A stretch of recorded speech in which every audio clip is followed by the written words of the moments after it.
This video is for getting started using the Zelio PLC or Smart Relay using the software Zelio Soft 2. This is all available from a Snyder website. It's a free download and free to use. So I've opened up the program and now we go to create a new program.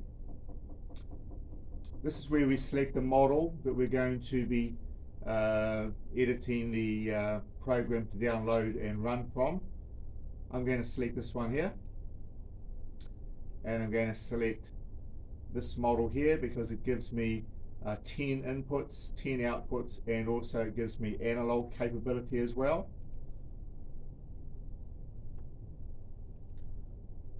I'm going to add some extra I/O to this. 6 inputs and 4 outputs.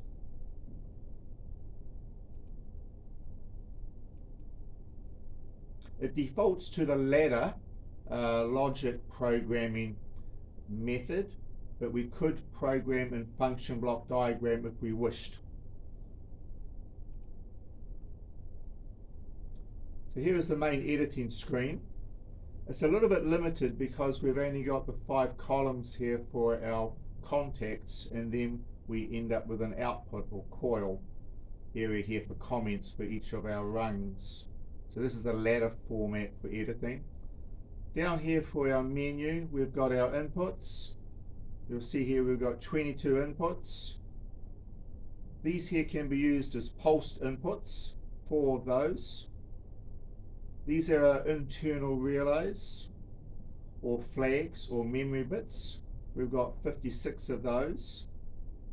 These are our real outputs, Q for real outputs. We've got 14 of those. Here are our timers. We've got 28 timers available. We've got 28 counters available, and we've got 1 fast counter available that runs at about 1 kilohertz. We've got an ability here for comparing counter values to preset values, and we've got analog input here which allows us to do comparators to a preset value with a variable input from 0 to 10 volts. We've got time clocks, text boxes for our screen, backlight for our screen, and summer, winter for daylight saving. So getting started, first thing I would do is just go up here to the display, and it looks better in the ladder symbols rather than the electrical symbols. I'll show you what I mean by that. If I come down here and do an input, bring that input up to here, that's an electrical input, electrical symbol. If I change the display here to ladder, it just looks a lot better for those of us that are familiar with working with PLCs and programming and ladder logic. So this is an input. We can click on here, right click, and we can change it to a normally closed or to a normally open. We can also add in here our parameters, which allows us to add a title for this instruction, a label for this instruction, and so on. If I want to put an output in place, come down here to the outputs. The outputs are cues. You've got the ability to set and reset an output, to do a transition to the output with a leading edge, a standard output coil, and a contact off that coil. So we'll put an output coil over here, and we'll just join that up. Very simple program. Let's go up here and simulate and run. And down here we've got a watch area where we can bring up our inputs and our outputs. So here is my input number 1. When that goes true, the output number 1 goes true. When the input is false, the output is false. So on, off. Very simple, nice software to work with, very handy that it's got built-in simulation. Very good for doing prototyping before you go and outlay money on a real system. You can check that your idea is going to be successful before you go and spend the money. We can just go straight back to editing, and we can add some extra functions in here if we wanted to.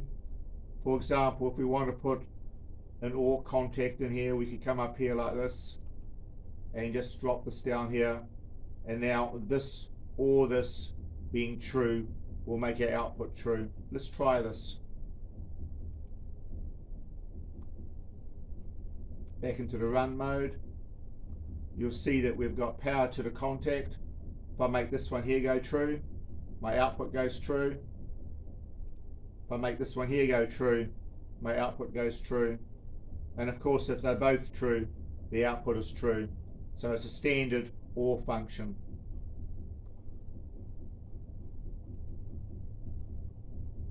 If I want to put a timer into the program, actually no, I'll just go back one step. Unfortunately, it's a little bit limited here with only 5 contacts and then you run out of room. But here is a way of getting around this. If I just get rid of this and get rid of this, down here we've got our internal relays. I can put an internal relay up here. I can come along here with extra contacts.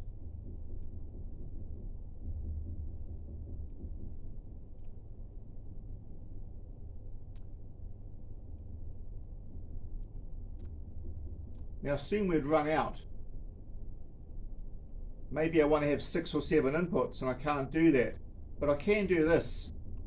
I can use a contact off that internal coil, and now I can carry on.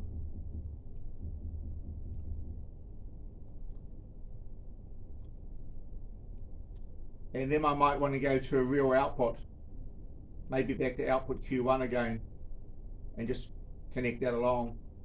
So basically this internal relay here, or auxiliary relay, can be called a flag also.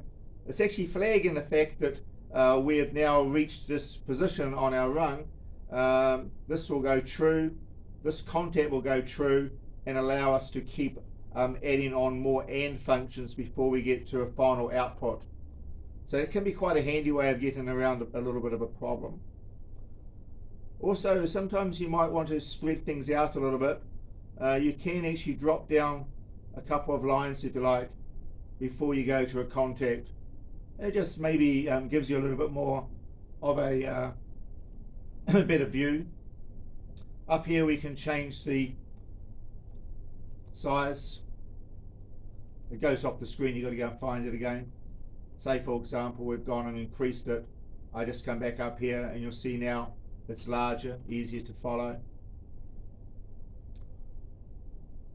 So that's just a short video on getting started, if you like, with Zelio. I'll come back soon with more videos showing how to set up timers, counters, and also the comparator for the counter and for an analog input. And then we'll come up here and we'll look at how we set up our comms to do a transfer as we go to download our edited program to our module, and then we can run it and monitor it as it performs. So thank you very much for viewing, and I'll catch you in the next one.